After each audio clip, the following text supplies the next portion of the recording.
Diogo segue viajando, sigo abandonada, mas hoje eu tenho uma companhia mais do que especial nesse programa.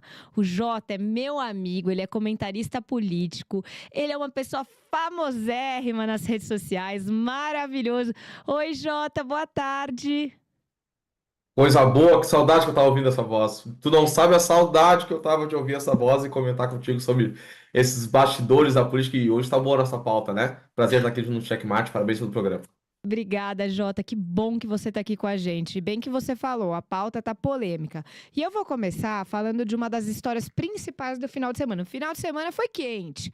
Mas olha só, o Luciano Huck deu uma declaração bastante polêmica sobre o Bolsa Família. Ele disse que as pessoas ficam dependentes do benefício, acabam não querendo fazer outras coisas, não querendo ter a própria renda para não perder direito ao benefício. E quem falou a respeito do assunto foi o Renan Santos. Vamos ouvir o que ele disse e depois a gente comenta juntos.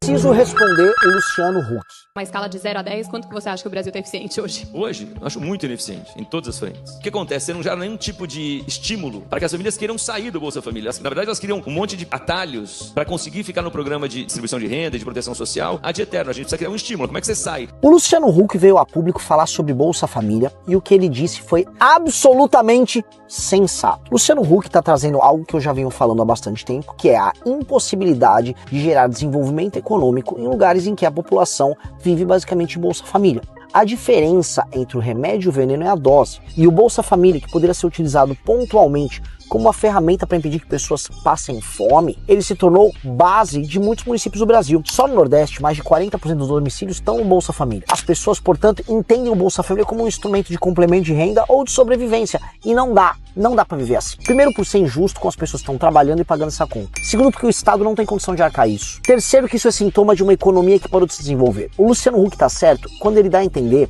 que os municípios e o Estado brasileiro parou de focar em gerar desenvolvimento econômico, dado que é mais fácil dar uma graninha e vai levando a vida. E é isso que eles pensam, porque isso faz parte do sistema de compra de voto. É um sistema de assistencialismo em que a pessoa depende do político para existir. Nós vamos precisar enfrentar isso. Isso significa enfrentar boa parte da esquerda e especialmente boa parte do centrão. O que eu proponho, Luciano, é uma reforma fiscal que diminua o preço do dinheiro no Brasil, que permita a gente reduzir impostos. 2, reformas de competitividade. Isso vai gerar aumento de emprego, a abertura de novas empresas. 3, novas leis trabalhistas bem mais flexíveis. 4, avanço do agro institucionado e organizado pelas cidades pequenas ao redor do Brasil. E 5, nesses municípios em que boa parte da população vive de Bolsa Família, fazer frentes de trabalho para a gente poder construir infraestrutura. Isso em parceria do governo federal com as prefeituras. Nós temos que voltar a fazer essas pessoas a ter cultura de trabalho, até porque nas cidades em que não há mais trabalho e apenas Bolsa Família, isso acontece. Por fim, eu tô muito feliz que o Luciano Huck tá falando disso e essa discussão tem que ser bem feita. Tá de parabéns, Luciano. Gostei muito dos argumentos dele. E é isso aí, meus amigos. Se gostaram desse meu vídeo, compartilhem, façam chegar no Luciano Huck. Meu nome é Renan Santos e eu sou pré-candidato à presidência da República. Bom, pessoal, vamos lá. O Bolsa Família é algo bastante contraditório no nosso país, né? Tem quem ame, tem quem odeie. E eu entendo como pertinentes as críticas feitas pelo Luciano Huck, muito embora uma análise mais detalhada dos números que envolvem o Bolsa Família demonstrem que, na verdade, é um benefício extremamente importante para grande parte da população que tenta, sim, auferir renda por conta própria, mas acaba precisando desse auxílio, pelo menos momentaneamente, para poder ter aquele mínimo existencial que a gente sempre fala. Eu acho que o Renan também apresentou algumas considerações importantes e quero ouvir do Jota. O que você acha de toda essa história do Bolsa Família? Olha, Leandro, acho que tu entraste de uma palavra que, para mim, era fundamental para nós interpretarmos qualquer política pública. Nós, no Brasil, nós temos essa mania muito chata e muito prejudicial para o país, na forma de pensar estruturalmente o país e a forma de resolver nossos problemas, é de ser apaixonado por qualquer coisa.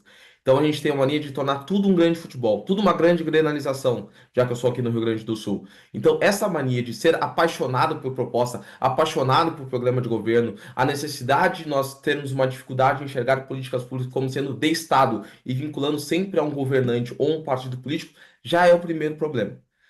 Se tratando sobre o Bolsa Família, inicialmente, quais são as críticas que eu realizo? Além desse fato de nós termos quase mais de 9 estados que tem mais gente dependendo de um programa de auxílio do governo em vez de termos essas pessoas mais ligadas à questão produtiva e nós olharmos o Bolsa Família sempre remetendo a essa ideia de que são pessoas dentro do seu comodismo, dependendo de uma renda mínima, sem capacidade de se tornarem produtivas e eficientes para o setor produtivo no Brasil, é um mito que nós precisamos debater e combater também. Essa triste realidade existe, mas ela não é, em sua totalidade, a realidade da maioria dos beneficiários, que hoje tratam o Bolsa Família como uma renda adicional, ou seja, tem o seu emprego, essa renda oriunda do seu trabalho ainda é insuficiente para ter acesso a benefícios básicos, e a partir daí, a necessidade desse benefício. Por exemplo, nós temos hoje uma prefeitura do Rio Grande do Sul, até viralizou há cerca de um ano e meio atrás, um prefeito chamado Diogo Siqueira, numa cidade, Bento Gonçalves, aqui da Serra Gaúcha,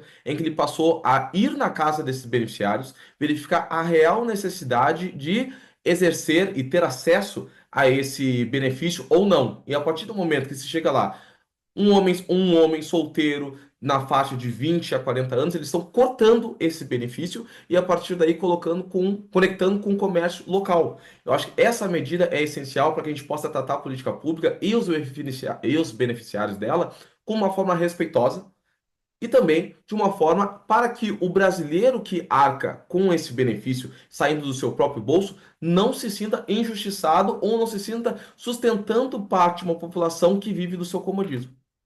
Jota, será que a gente conseguiria resolver essa situação com, por exemplo, um prazo determinado para o Bolsa Família? Você acha que isso funcionaria?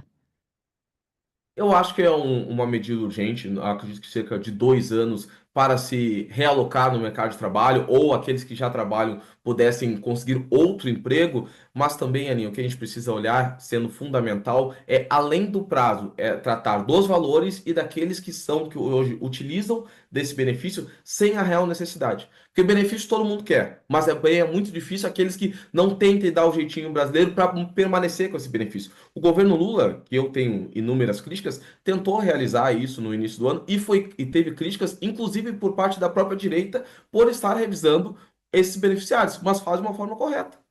Sabe o que eu acho, Jota? Eu fico pensando muito sobre isso também, né? Eu acho que, assim, todo mundo acha que no cenário ideal a gente não precisaria de um Bolsa Família, porque todo mundo conseguiria auferir a própria renda. Mas daí, a gente, quando começa a discutir formas de trazer menos burocracia para a nossa economia, para a nossa atividade econômica como um todo, a gente esbarra em uma série de empecilhos. Ah, então não pode regulamentar o Uber, não pode regulamentar o iFood, não pode ser um vínculo que não seja CLT, que segue aquele monte de regra, não pode PJ, nanana. Acho que, de alguma forma, o governo lhe dá o Bolsa Família, sabendo que isso precisa acabar de algum jeito, mas de outro, a gente não vê um avanço real na maneira como a gente lida com as nossas relações de emprego. O que, no final do dia, acaba impedindo que a gente consiga fazer com que essas pessoas construam o seu próprio patrimônio. Além da construção, além do impeditivo de patrimônio, também tem um recado da própria política aos cidadãos, né? Porque uma vez que nós vemos os governantes se apropriando desses programas, se apropriando dessas políticas como forma de exercer o populismo perante aos seus eleitores, principalmente quando chega próximo às eleições, então o Bolsa Família não tem um fim em si mesmo, né? O benefício, ele tem uma tentativa clara de fazer com que as pessoas permaneçam cada vez mais dependentes do Estado, para que, durante as eleições, eles possam utilizar isso não mais como uma bandeira de feitos, né? Eu penso muitas vezes assim, Aninha, como seria bacana se, independente do partido, independente do governante, nós tivéssemos a possibilidade de olhar para a população e dizer, essas são as entregas que o governo fez e dentro dessas realizações estivesse lá, tiramos efetivamente tais números de pessoas da pobreza, tais números de pessoas da miséria, e não tratasse uma forma de cobrar a população e principalmente com medo. Eu lembro muito daquela campanha que nós tivemos da Marina Silva, eu acho que foi na 2014, que a forma como o PT conseguiu virar aquele cenário em que a Dilma, na época, estava em terceiro lugar, era dizendo que os outros candidatos iam tirar benefícios da população. Ainda que o fato de tirarem os benefícios da população oferecida pelos outros candidatos estava sendo diretamente atrelada à independência financeira que essas famílias obteriam, né? Mas ainda assim o Partido dos Trabalhadores utilizou dessa ameaça como forma de dizer à população mais pobre a torná-la sempre dependente dessas políticas, a forma como manterem esse eleitorado, né? E só para concluir, o governo Lula inclusive falou salvo engano, no ano passado, em um discurso, reclamando, em tom de reclamação, em tom de indignação, falando o seguinte: porque a população deixa de ser pobre, sai da miséria e esquece o Partido dos Trabalhadores, né? Então, em tom de ameaça ao seu próprio eleitorado, ele trata uma forma de fidelizar o seu apoio político. Gostou do vídeo? Não se esqueça de deixar seu like e se inscrever no canal. Até a próxima!